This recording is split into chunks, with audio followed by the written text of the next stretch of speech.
Welcome to the Genius Factory. Enjoy the video. You start now with two essentials: a clear horizon line and a single vanishing point.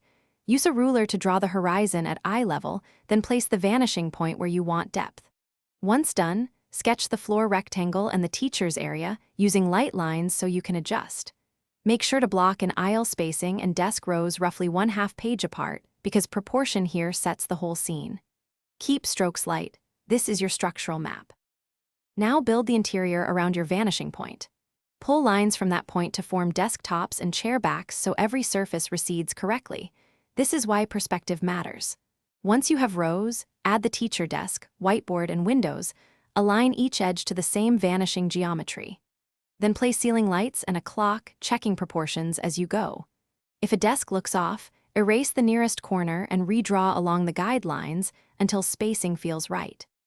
Finish by inking the strongest lines and gently erasing construction marks so the classroom reads cleanly. You should add texture: wood grain on desks, tile seams on the floor, and shade cast shadows from windows to sell depth. Once done, introduce small details: posters, backpacks, and a teacher's chair to give life. If something looks skewed, pause and recheck the vanishing point, then nudge the offending lines back to it. That one corrective step nearly always fixes compositional errors. Thanks for watching. If you found this helpful, don't forget to like and subscribe.